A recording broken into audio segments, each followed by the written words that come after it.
Many people think that science and religion are in conflict. Now, certainly some religious beliefs can be in conflict with some scientific beliefs, but the question we're going to discuss is whether science and religion in general are necessarily in a conflictual relationship. The issue depends in part on whether we take the claims of religion literally.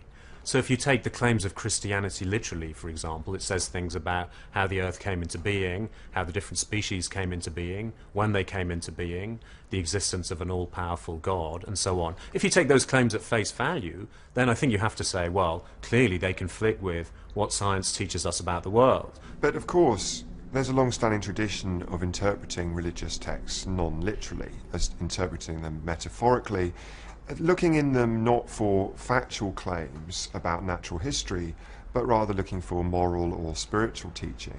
It's certainly true that there is a tradition of arguing for non-literal interpretation of biblical texts by way of trying to reconcile science and religion.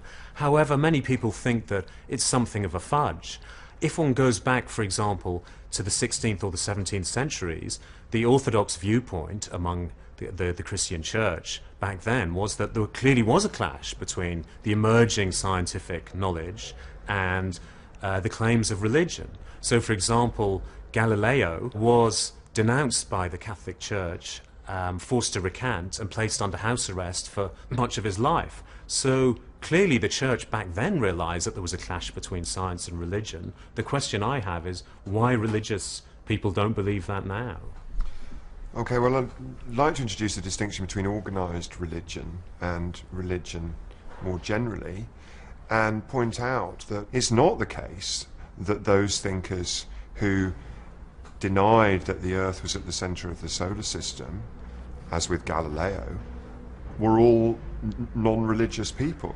It's certainly interesting if we bring the discussion down to the level of the individual rather than the level of the organised institution like science or religion at a global level. Because within any individual's mind, it's natural to say, how on earth could religious and scientific beliefs coexist? One response to that that's sometimes been made is to say, well, one is a matter of faith and the other is a matter of belief. And on that viewpoint, faith is a fundamentally different type of phenomenon to belief.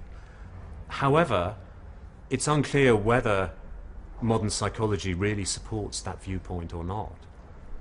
Well, let's stick with the realm of belief, and let me say that suppose I do believe that the universe was created by an all-powerful, perfectly good, perfectly knowing being.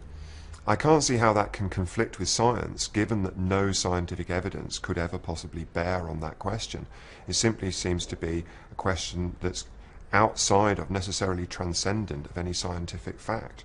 It may be true, it may be not, but science can't tell us the answer and therefore can't conflict with any answers we give.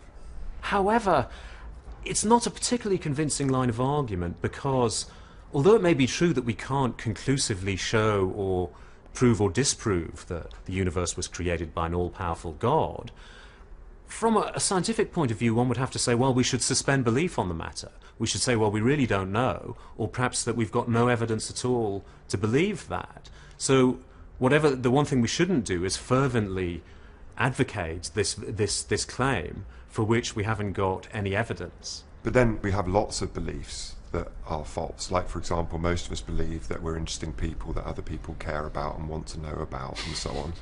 And the reality is that they largely don't. And the best explanation for why we believe those things is that life would be a lot harder to get on with if we didn't believe them. I have to believe that people care about what I'm saying, even if they don't particularly, otherwise I won't have the confidence to say anything. Another idea is that the evolutionary advantage of religious belief accrues at the level of the whole group, not the level of the individual. So this is the idea that groups of people who all adhere to a common religion engage in sort of cooperative and pro-social behaviours to each other in a way that a group of non-believers wouldn't. And so over evolutionary time, religious groups have tended to supplant the non-religious ones. It's what's sometimes called a group selection explanation for religion. And that kind of explanation is problematic for some of the famous denouncers of religion, such as Richard Dawkins, who's always insisted that religion was some kind of virus, some kind of aberration, some kind of dysfunction. If it turns out to have an evolutionary function, then presumably one ought to question how much one should be arguing to get rid of it. And there is apparently some empirical evidence that religious people now in the United States, say, are more inclined to engage in certain pro-social, altruistic behaviours than non-religious ones.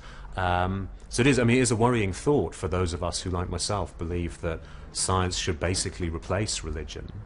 To think that if we really ever achieved that all of these,